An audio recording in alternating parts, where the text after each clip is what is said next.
Alô, ouvintes de todo o Brasil, estou aqui nesse momento agora com a Rádio Cupuaçu no ar. Eu realizando essa edição agora às 12 horas e 37 minutos na segunda-feira, dia 4 de março, que agora está passando neste momento o programa Cospe e Fogo na Metropolitana FM 94.3. Posso dizer que eu vou mostrar um trecho da pregação do culto domingo passado, feito por volta das 8, 9 ou 10 da manhã. E nesse momento esse trecho foi gravado da Rádio Liberdade FM 95.9 MHz, ZYD 204, no momento exato em que a rádio estava transmitindo o culto na manhã de domingo. E só para informar a todos, de segunda, quer dizer todos os finais de semana, aos domingos, a partir das 8 e das 6 horas, a Liberdade FM, tanto pela Rádiosnet quanto pela Rádio Normal, faz uma transmissão do culto diretamente da Igreja do Evangelho Quadrangular, Sete Pará. Então vamos mostrar o trecho e vamos à vinheta.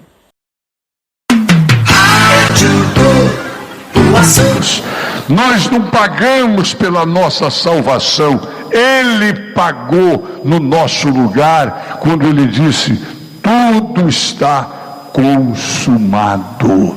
Diga o amém? Mas aí, pode aplaudir o Senhor Jesus com alegria? Chega a bronca lá em Jerusalém.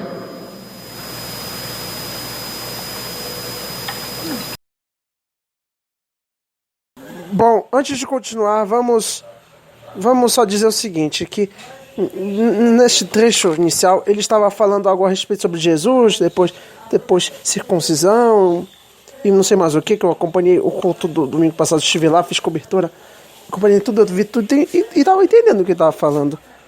E nesse momento exato alguém gravou um trecho do culto e veio para nós o trecho. E agora vamos continuar ouvindo. Quem era que presidia a igreja em Jerusalém? Não era Pedro, não. O que resolvia os problemas era Tiago, irmão de Jesus. Também não era o apóstolo Tiago, que já tinha sido morto, decapitado. Tiago, irmão do Senhor, aquele que escreveu a epístola a Tiago. Está escrito lá, Tiago, irmão do Senhor.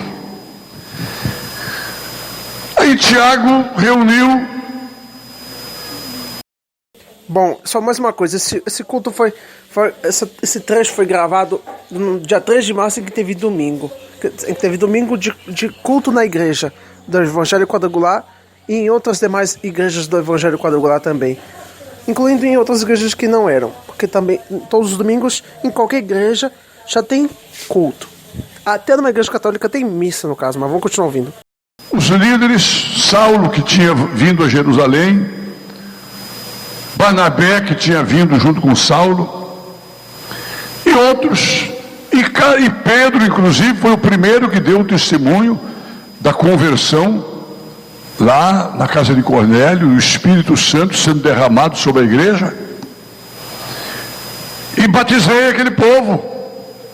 Aí Paulo dá o testemunho das conversões, e aí diz: aí vem um grupo, 2 homens daqui de Jerusalém, vão lá perturbar a fé daqueles que acreditaram, que aceitaram Jesus, dizendo que eles têm que estar debaixo da lei de Moisés. E teve gente que falou de um lado, o outro falou do outro, e aí a igreja chegou a uma conclusão bíblica de que a salvação não tem nada a ver com a lei de Moisés, é pela graça, pela misericórdia.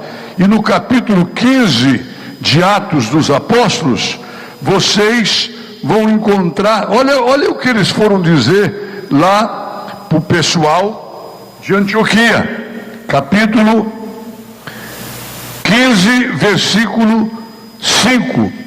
Mas alguns membros do partido dos fariseus que haviam crido se insurgiam nessa reunião. Lá tinha petista também naquele tempo, viu? Eles eram enjoados, aquele pessoal. Se insurgiram dizendo: é necessário circuncidá-los e ordenar-lhes que observem a lei de Moisés para serem salvos. Que coisa terrível! Voltar à escravidão de novo. Se a lei não salvou ninguém. Aí nós vamos encontrar a decisão que a igreja tomou. Então os apóstolos, versículo 6, e os presbíteros se reuniram para examinar aquela questão. Havendo grande debate, Pedro tomou a palavra e disse: irmãos, vocês sabem que desde há muito Deus me escolheu entre vocês para que da minha boca os gentios pudessem ouvir o evangelho e crescem. E Deus, que conhece os corações, lhes deu testemunho através do Espírito Santo, como eles também haviam concedido a nós, como ele também tinha concedido a nós.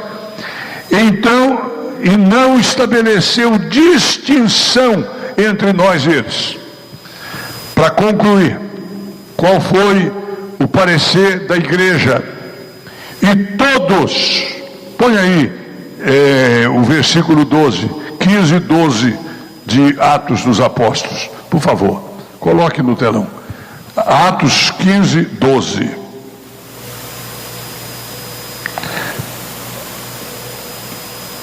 E toda a multidão silenciou, passando a ouvir Barnabé e a Paulo, que contavam quantos sinais e prodígios Deus fizera por meio deles entre os gentios.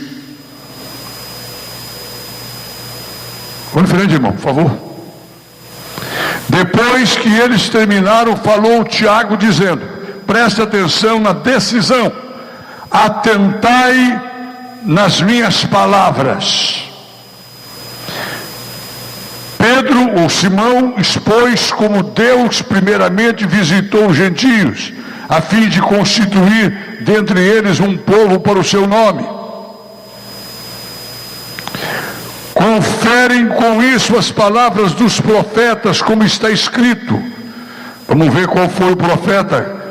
Cumpridas estas coisas, voltarei e reedificarei o tabernáculo caído de Davi, levantando-o de suas ruínas, restaurá-lo-ei. Porque os demais homens, para que os demais homens busquem o Senhor, e também todos os gentios sobre os quais tem sido invocado o meu nome. Diz o Senhor, que faz estas coisas conhecidas desde séculos. Pelo que julgo, não devemos perturbar aqueles que dentre os gentios se convertem a Deus. Digam todos amém. O que é que a palavra de Deus ensina hoje para a igreja? E tanto é que lá no final, nós encontramos as únicas coisas que foram dadas, que nós devemos nos guardar. As únicas. Você vai encontrar aqui, capítulo 19. Por isso julgo que não devemos perturbar aqueles que dentre os gentios se converteram a Deus, mas escrever-lhes que se abstenham das contaminações dos ídolos, bem como da imoralidade sexual da carne, da carne de animais sufocados e do sangue. O que é que então a igreja ensinou de tudo que havia que ser feito? Que a igreja não se misturasse com a idolatria, e de repente a igreja cristã se tornou idólatra. Foi preciso levantar Martinho Lutero para dar um brado, mas a igreja estava totalmente idólatra, totalmente. No ano de 1400 e pouco, 1500, quando houve a reforma, a igreja estava totalmente idólatra. Era uma igreja da idolatria, como é até hoje. um dos segmentos do cristianismo, lamentavelmente. Quando a palavra diz que a igreja não pode se meter com idolatria. Idolatria é chamar Deus de um pedaço de pau, de madeira, de pedra, que tem boca, mas não fala, ouvido, mas não ouve, não sai som de sua garganta, não andam, não se movem. E aí, primeiro, a igreja não pode ser idólatra. Então, por favor, irmãos, nós temos aqui no Pará uma grande festa da idolatria, como tinha da deusa Diana em Éfeso.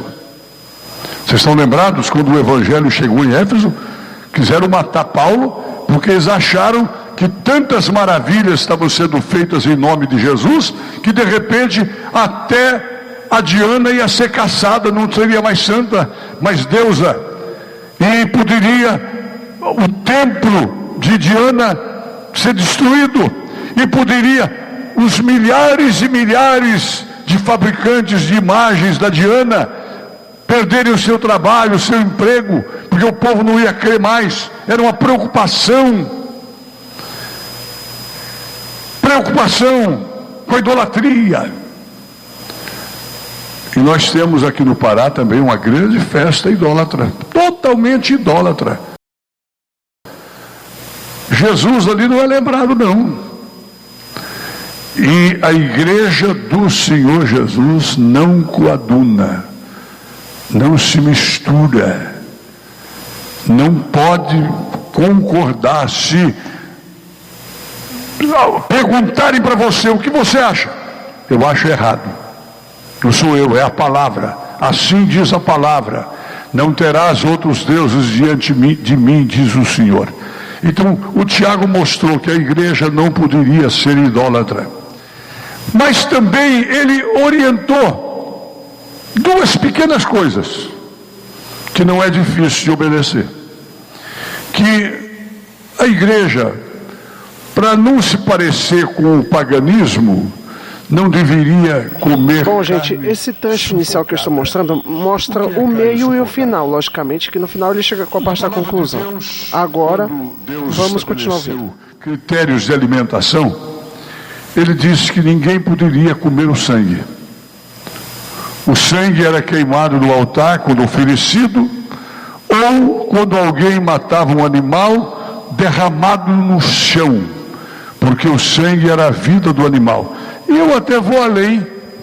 Eu penso que muito mais Deus, por ser conhecedor de tudo, assim como Deus marcou o 8º dia para a circuncisão, que é o dia que a pessoa está menos propensa a ter uma hemorragia, quando Deus proibiu comer o sangue, eu penso, aqui na minha análise, que toda e qualquer doença que nós temos.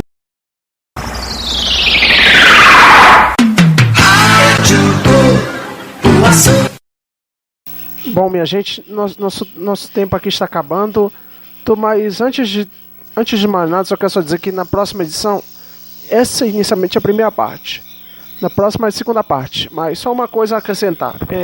Ele estava explicando sobre Jesus, depois falando sobre Jesus, circuncisão no meio, né?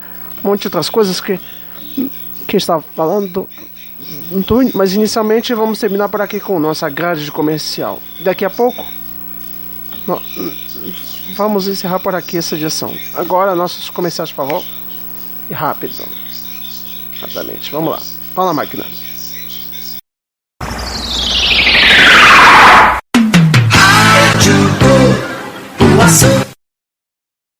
Aqui tem cuidado. Aqui tem Unimed Belém.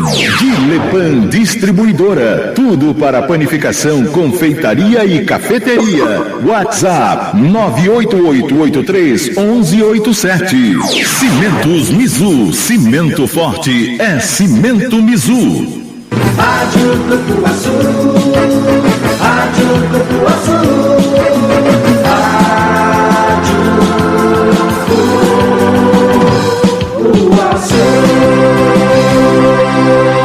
Faremos agora uma pausa em nossa programação. Logo estaremos juntos novamente.